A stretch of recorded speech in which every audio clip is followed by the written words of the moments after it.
Hi friends, இன்றைக்கி நம்ம என்ன ரெசிபி பார்க்க போகிறோம் அப்படின்னா வத்த குழம்பு தான். இது வந்து எல்லாரும் பண்ணுற மாதிரி, பட் இது என்னோட ஸ்டைலில் நான் ஒரு புளிக்குழம்பு, காரக்குழம்பு எப்படி வேணாலும் வச்சுக்கலாம்.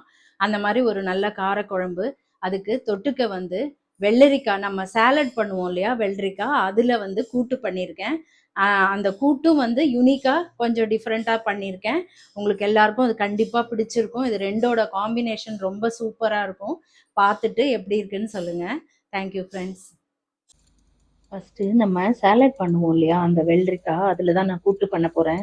இந்த கூட்டு ரொம்ப வாசனையாக ரொம்ப டேஸ்டியாக இருக்கும். இதுக்கும் வத்த குழம்பு காம்பினேஷன் வந்து ரொம்ப அட்டகாசமாக இருக்கும். ஒரு தடவை பண்ணி பாருங்கள். இந்த கூட்டுக்கு நான் வந்து தோல் சீவிக்கிறேன். எப்போவுமே நம்ம சேலடுக்கு சீவுற மாதிரி தோல் சீவிக்கலாம். அதுக்கு முன்னாடி நம்ம என்ன பண்ணணும்னா, அந்த எட்ஜில் வந்து கொஞ்சமாக கட் பண்ணி நம்ம ரப் பண்ணோம்னா, இந்த மாதிரி ரப் பண்ணோம்னா அதில் இருக்கிற அந்த கசப்பு, சில வெள்ளரிக்காய் வந்து உங்களுக்கு கசப்பாக இருக்கும், அந்த கசப்பு இருக்காது. நம்ம நல்லா ரப் பண்ணி எடுத்துட்டு இந்த மாதிரி தோல் சீவி வச்சுருக்கேன். இதுக்கு வந்து நான் இந்த கப்பில் ஒரு 3/4 கப்பு பாசிப்பருப்பு, ஒரு 100 கிராம் பாசிப்பருப்பு போட்டிருக்கேன். சும்மா ஒரு கைப்பிடி கடலைப்பருப்பு, அதை ஊற வச்சு அதையும் சேர்த்துக்கிறேன் கூட்டுக்கு. ரெண்டும் சேர்ந்து நல்லா வேகட்டும். 3/4 பதம் வரும்போது நம்ம இந்த வெள்ளரிக்காவை போட போகிறோம். அது வரைக்கும் அது வெந்துட்டு இருக்கட்டும். அது இந்த பருப்பு வேக போடும்போது நம்ம மேலே வர நுரைய எப்போவுமே நான் எடுத்துருவேன். அது வந்து எடுத்துடணும், உடம்புக்கு நல்லது கிடையாது. அதனால் அதை நம்ம ஃபஸ்ட்டு எடுத்துடலாம். வெள்ளரிக்காவை நான் இந்த மாதிரி கட் பண்ணிக்கிறேன். ஓரளவு சின்ன சின்னதாக மீடியமாக கட் பண்ணிக்கலாம். அந்த மேலே உள்ள நுரையெல்லாம் நம்ம அந்த பருப்புலேருந்து எடுத்துடலாம். எடுத்துட்டு இப்போ நம்ம மஞ்சள் பொடியும் பெருங்காயமும் போட்டுக்கலாம். அது வந்து நல்லா வேகும். கொஞ்சம் ஒரு அரை ஸ்பூன் கிட்ட நான் சாம்பார் பொடியும் போட்டிருக்கேன். இந்த கூட்டுக்கு இந்த மாதிரி சாம்பார் பொடியும் போட்டு பண்ணி பாருங்க, ரொம்ப டேஸ்ட்டாக இருக்கும் வெள்ளரிக்காய் கூட்டு. இப்போ நான் வந்து வத்த குழம்புக்கு ஒரு சட்டியில் பண்ணால் நல்லா இருக்கும். கடுகும் வெந்தயமும் போட்டிருக்கேன். ஈக்குவல் அமௌண்ட்டு ஒரு ஸ்பூன் போட்டிருக்கேன். கொஞ்சமாக பெருங்காயம், கட்டி பெருங்காயம் போட்டிருக்கேன். அந்த ஆயில்லையே நல்லெண்ணெய் தான் நான் யூஸ் பண்ணுறேன். நல்லெண்ணெய் தான் வந்து நல்லதும் கூட. வத்த குழம்பு கொஞ்சம் ஹீட் இல்லையா, நல்லெண்ணெய் அந்த ஹீட்டை குறைக்கும். வெந்தயம் போடும்போது அந்த ஹீட் வந்து நல்லாவே குறையும். ஒரு 10 பல் பூண்டு உரிச்சு வச்சுருக்கேன், அதையும் போட்டிருக்கேன். நீங்கள் பூண்டு வேண்டான்னா ஸ்கிப் பண்ணிக்கோங்க. பூண்டு வெங்காயம் இல்லாமல் நீங்கள் வெறுமனே கத்திரிக்காய் போட்டு வத்த குழம்பு வைக்கலாம், அதுவுமே ரொம்ப நல்லாயிருக்கும்.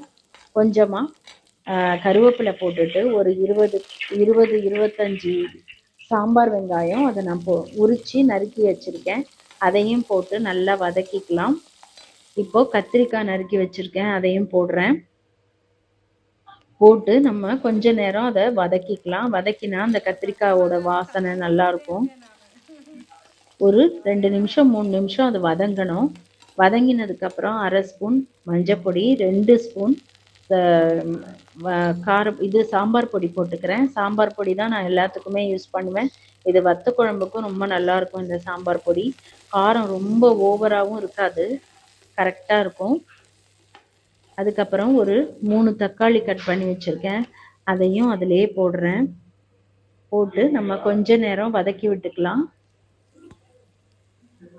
வதக்கி விட்டுட்டு இதுலேயே வந்து உப்பு போட்டுக்கலாம். வத்த குழம்புக்கு எந்த அளவு உப்பு தேவையோ அந்த அளவு போட்டுக்கலாம். போட்டுட்டு புளி வந்து ஒரு பெரிய நெல்லிக்காய் அளவு, பெரிய லெமன் சைஸுக்கு நான் கரைச்சி வச்சுருக்கேன், ஊற வச்சு நல்லா கரைச்சி வச்சுருக்கேன். அதை வந்து இப்போ நான் அந்த புளி தண்ணியை அதில் விட்டுடுறேன். ஏன்னா அந்த அளவு புளி வந்து அந்த காரத்துக்கும் இதுக்கும் சரியாக இருக்கும். இந்த வத்த குழம்பு வந்து நீங்கள் 2 நாள் கூட வச்சுக்கலாம், ஒன்றுமே ஆகாது. நல்லா கொதிக்க விட்டுக்கலாம். இதை மூடி வச்சு காயெல்லாம் அதுக்குள்ளே வெந்துடும். அதுக்குள்ளே நம்ம கூட்டுக்கு அரைச்சிக்கலாம். கூட்டுக்கு ஒரு அரை மூடி தேங்காய் ஃபுல்லாக கட் பண்ணி போட்டுக்கிறேன். இப்போ அதுக்குள்ளே பருப்பு 3/4 பதம் வெந்துருச்சு. இப்போ நம்ம வெள்ளரிக்காவை சேர்த்துக்கலாம். பருப்பு 3/4 பதம் வெந்ததுன்னா சேர்க்கணும். சேர்த்து கொஞ்சமாக ஹாட் வாட்டரும் விட்டுக்கிறேன், ஏன்னா தண்ணி கொஞ்சம் குறைவாக இருக்கிற மாதிரி இருக்குது, அடிப்பிடிச்சிடக்கூடாதுங்கிறதுக்காக கொஞ்சமாக ஹாட் வாட்டர் விட்டுக்கிறேன். இது ரெண்டும் சேர்ந்து நல்லா வேகட்டும், மூடி வச்சுக்கலாம். அடுத்தது இந்த வத்த குழம்பு பாருங்க நல்லா கொதிக்குது. இது வந்து இன்னும் கொஞ்ச நேரம் கொதிக்கணும். பச்சை வாசனை போயிருக்கும். ஆனா இன்னும் கொஞ்சம் கொதிச்சா இன்னும் நல்லா இருக்கும். டேஸ்டியா அந்த சுண்டி இருக்கும். கொஞ்சம் குழம்பே சுண்டிடும். அப்ப இன்னும் நல்லா இருக்கும்.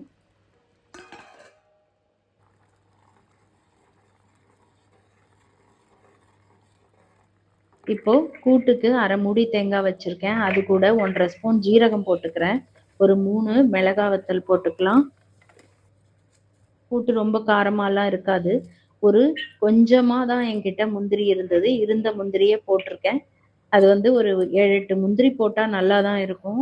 குழந்தைங்களும் விரும்பி சாப்பிடுவாங்க. அதனால உடம்புக்கு ஒன்றும் கெடுதலும் கிடையாது. நல்லது தான். அது ஒரு திக்கனிங் ஏஜென்ட். கூட்டோட டேஸ்ட்டே அது மாத்திரும். கூட்டு ரொம்ப டேஸ்ட் ஆயிடும்.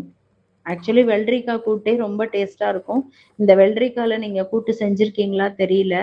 சாதாரணமா அந்த பெரிய வெள்ளரிக்காயில தான் எல்லாம் செய்வாங்க. இதுவுமே ரொம்ப டேஸ்டா இருக்கும். இதோட வாசனையும் ரொம்ப நல்லா இருக்கும். இப்போ அந்த அரைச்ச விழுத கூட்டோடு சேர்த்துக்கலாம். சேர்த்து கொஞ்சம் கொதிக்கட்டும். ஒரு 2 நிமிஷம் கொதிச்சா போதும்.